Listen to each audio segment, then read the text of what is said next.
renovada, tomei um café, almocei, descansei, vamos embora. Abdômen agudo obstrutivo. Alguns detalhes. Primeiramente, o abdômen agudo obstrutivo é uma condição que bloqueia total ou parcialmente o conteúdo intestinal. Ele tem várias classificações. Eu posso ter um abdômen obstrutivo mecânico, causado por um obstáculo físico, tumor, abrida, enfim. Posso ter um funcional, que é pela paralisação dos movimentos intestinais. Um exemplo disso é até a doença de Hirschsprung, que a gente estudou em histologia. Essa obstrução ela pode ser total ou parcial. Ela pode ser simples ou estrangulada. A estrangulada é a que causa isquemia nesse local obstruído. E também ela pode ser uma abdômen agudo obstrutivo alto. Quando eu falar alto, eu estou me referindo ao intestino delgado, e baixo ao intestino grosso. 60% dessas obstruções intestinais são causadas por bridas, tá? Epidemiologicamente, a maioria é causada por bridas. E as bridas, elas são faixas de tecido fibroso que se forma dentro da cavidade abdominal e fica ali ligando como se fossem pontes, como se fossem elásticos ali que ligam uma alça intestinal à outra, e é uma bagaceira do crânio, ó. Tá aqui o exemplo. E como é que isso acontece? Qual é a fisiopatologia? Vamos lá. A maioria das bridas ocorre por conta de uma cirurgia abdominal. Numa cirurgia abdominal, eu vou ter uma agressão no meu peritônio. Claro, eu vou precisar abrir esse peritônio para ter acesso à minha cavidade abdominal. Quando isso acontece, eu ocasiono uma ruptura nas células mesoteliais que revestem o peritônio. Quando eu provoco essa ruptura, eu provoco também uma resposta inflamatória. E lembrando de todo o processo de inflamação, um deles é o extravasamento do plasma. Lembra? Que aí, quando eu tenho uma resposta inflamatória, eu vou ter um extravasamento ali dos vasos. Eu vou ter um extravasamento desse plasma, que vai ser rico em proteínas inflamatórias, por conta da resposta inflamatória, e de fibrinogênio. Simultaneamente, ainda por conta desse extravasamento, eu vou ter ativação de plaquetas, porque elas precisam conter, né? E essa ativação dessas plaquetas provoca a cascata de coagulação que vai converter esse fibrinogênio, que extravasou ali junto com as proteínas inflamatórias, em fibrina. Essa fibrina, ela vai se depositar sobre a superfície lesionada do meu peritônio e de todo ali o local, formando um exudato viscoso. Tipo, um negócio ali viscoso que já vai atuar como um pontapé inicial para a adesão dessas estruturas. Mas, em condições normais, o meu corpo ele consegue degradar esse exudato, ele consegue combater isso. Por quê? Porque isso é uma resposta inflamatória. E aí, geralmente, o meu corpo consegue combater essa resposta inflamatória. Mas, quando isso não acontece, essa fibrina não vai ser degradada, ela permanece aderida às superfícies fibrosas, iniciando ali o processo de formação das bridas, que vai virar um tecido fibroso, que vai estar ali interligando o meu intestino delgado. O fato dessas estruturas fibrosas prenderem, tracionarem, comprimirem o segmento do meu intestino delgado, é óbvio que vai acontecer uma obstrução. Pode ser total, pode ser parcial, pode ser grave, pode não ser grave, enfim, mas vai acontecer uma obstrução justamente por isso. É como se eu tivesse várias pregas assim, emaranhando e enfim. Dá pra ver aqui bem, eu acho que essa imagem, ela é bem interessante, porque dá pra ver bem como que esse tecido fibroso atua dentro do nosso intestino delgado. E aí, obviamente, que vai causar a obstrução. E aí, qual é o quadro clínico? Como é que eu suspeito de uma pessoa que veio para mim com um quadro de obstrução e eu suspeito de brida? Paciente com abdômen distendido, com cicatriz de laparotomia.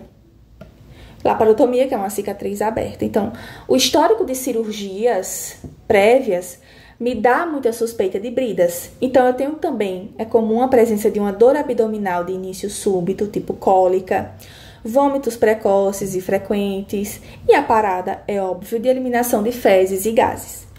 Quando eu venho para o exame de imagem, a radiografia, ela vai me dar um ótimo indicativo. Primeiramente, eu vou ter uma distribuição gasosa mais centralizada. Então, dá pra ver aqui, ó.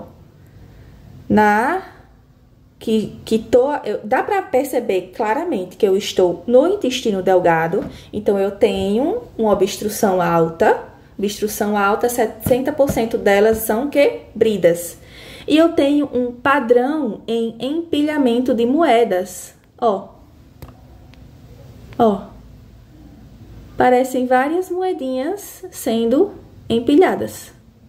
Aqui, ó, níveis hidroaéreos, enfim, gases. Suspeitei de bridas, mas a principal suspeita, o cara teve uma cirurgia aberta. E aí eu suspeito, realmente, diante disso tudo, eu suspeito de bridas. Qual é o tratamento? Na maioria das vezes ele é conservador, na maioria das vezes eu não vou precisar operar esse paciente. Então, eu vou sugerir um jejum, vou fazer uma aspiração nasogástrica, hidratação intravenosa, correção se tiver algum distúrbio eletrolítrico e observar, normalmente de 24 a 48 horas, se esse paciente vai evoluir bem. Se ele não evoluir bem, aí sim eu entro com a laparotomia para fazer a lise, né? Que é o corte dessas bridas. Uma outra causa que nós vamos ver do abdômen agudo obstrutivo são as hérnias. As hérnias, elas são protusões, né? É um escape do intestino, de uma porção do intestino, através de uma abertura que pode ser por conta de um defeito ali na musculatura do abdômen. Então, não sei o que acontece, por que tem esse defeito, enfim, vai que é genético, de nascença. Só sei que o intestino, ele vê a oportunidade ali numa parte mais enfraquecida do abdômen e dá uma escapada. Essas são as hérnias. É a terceira causa de obstrução alta ali do intestino delgado, tá bom? E quando essa protusão resulta numa obstrução, aí a gente configura como um abdômen agudo obstrutivo, porque nem todas vão ter uma obstrução. Nós temos externamente 3 tipos. Nós temos a femoral. Interessante, a femoral é a que mais estrangula, e aí nós vamos entender o que é uma hérnia estrangulada. Nós temos a umbilical e a inguinal. A inguinal é a que mais encarcera, que nós também vamos entender o que é uma hérnia encarcerada. Antes dessas duas, nós temos a hérnia redutível. A hérnia redutível é aquela, por exemplo, eu quero saber se o paciente está com a hérnia, e aí eu peço para ele fazer a manobra de Valsalva. Aí a hérnia pula, depois ela volta para o lugar. Essa é a redutível. É quando a alça intestinal ou outra víscera que está protusa, ela consegue retornar espontaneamente para o seu local. Ou então, ela foi, mas aí eu dei uma dedadinha assim, e aí ela conseguiu voltar para o lugar dela. Tá? Então, geralmente não vai causar problemas e tal, mas tem gente que já faz aí uma cirurgia para tirar. Já a hérnia encarcerada, ela necessita de uma cirurgia imediata e ela também é chamada de irredutível, porque ela ocorre quando a alça intestinal ela fica aprisionada nesse saco herniático. E a encarcerada, geralmente a inguinal é a que mais encarcera por conta do local. O local é um pouco mais difícil desse intestino voltar para o lugar, pela localização anatômica dessa hérnia. Então, ela não retorna. E nessa situação, há uma obstrução intestinal. Então, imagina, eu tô aqui com o meu intestino e aí, de repente, ele escapa e fica preso. Então, essa partezinha que fica preso, não vai haver ali a passagem do conteúdo intestinal.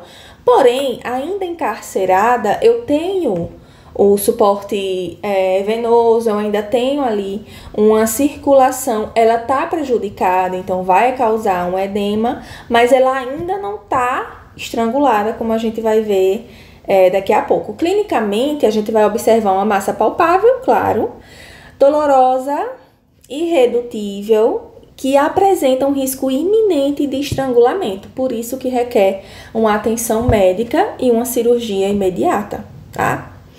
E a terceira e a mais arriscada não, a pior de todas é a estrangulada, porque a estrangulada é a forma mais grave. Esse saco herniático, ele já comprimiu tanto essa parte desse intestino que não tem mais aporte sanguíneo, então eu já vou ter uma isquemia, nessa isquemia eu já vou ter uma necrose, nessa necrose eu já vou ter uma perfuração, já vou ter um extravasamento do conteúdo intestinal, então já é também um caso de cirurgia se o paciente estiver estável, tá? Tem que estabilizar o paciente antes de fazer uma cirurgia. A fisiopatologia é o quê? A obstrução causada pela hérnia envolve inicialmente o aprisionamento do intestino nesse saco herniático, que leva à interrupção do trânsito intestinal. Acúmulo de líquidos e gases próximos à hérnia geram a distensão desse intestino, gera cólicas, vômitos e, simultaneamente, a compressão do colo do saco herniático compromete o retorno venoso e linfático da alça, promovendo ali o edema da parede intestinal. Caso essa compressão seja muito intensa, a circulação arterial também é afetada, resultando, como eu falei anteriormente, isquemia, necrose e uma possível perfuração. Todo esse processo, é claro que vai gerar uma inflamação local sistêmica e pode evoluir rapidamente para um abdômen agudo obstrutivo e com risco de peritonite e sepse. Gente, imagina. Tenho lá necrose, perfuração, conteúdo fecal ali espalhado pela minha cavidade abdominal. Para lascar com tudo, né, meu amor? Quadro clínico são análogos ali normalmente ao obstrutivo, dor local. Vou perceber a hérnia. Quando a hérnia está isquêmica, geralmente quando você vê o abaulamento, ele está avermelhado, ele está quente, com aqueles sinais logísticos, sabe? Diminuição em parada de eliminação das fezes, e enfim, o diagnóstico também clínico, mas muito confirmado com exames de imagem que vão permitir a localização dessa hérnia, as complicações associadas. A tomografia é o padrão ouro para identificar, mas também a radiografia ela vai ajudar. Lembra que aqui em cima eu mostrei, né, como que a radiografia, nesse caso aqui a gente tá na alta. Sim, também a hérnia é na alta, né? Mas aqui eu já consigo ver que eu tô tendo uma dilatação dessas alças. Então, se há uma dilatação em algum momento aqui, está havendo alguma obstrução. Então, a radiografia, ela também vai ser eficiente, mas ATC é o padrão ouro, tá? E outra forma também de obstrução dessa vez da parte baixa, ou seja, do intestino grosso, a maioria das obstruções do intestino grosso é o câncer coloretal. A gente já estudou sobre câncer coloretal. Ele é mais comum no colo esquerdo, que é o sigmoide, tá? Que também causa a maior probabilidade de obstrução. O quadro clínico mais comum em pessoas idosas, com antecedentes de alteração do hábito intestinal, perda ponderal, sangramento retal, fezes em fita. Eu vou ter uma massa palpável no meu lado esquerdo. Vômitos fecaloides também podem acontecer. O toque retal eu vou identificar ali. Pode identificar essa neoplasia do canal anal, no reto distal. Enfim, a gente já estudou bastante a respeito do câncer coloretal e do estadiamento maior ainda. Pelo amor de Deus, a gente já sabe de cor e salteado de estadiamento do TNM, né? O T, que é a perfuração do tumor, né? O quanto o tumor invadiu aqui a mucosa, submucosa, muscular. Tem aqui o detalhezinho. O N é como ele se espalhou ali pelos linfonodos regionais, e o M é se tem ou não metástase, tá? Esse é o abdômen agudo obstrutivo.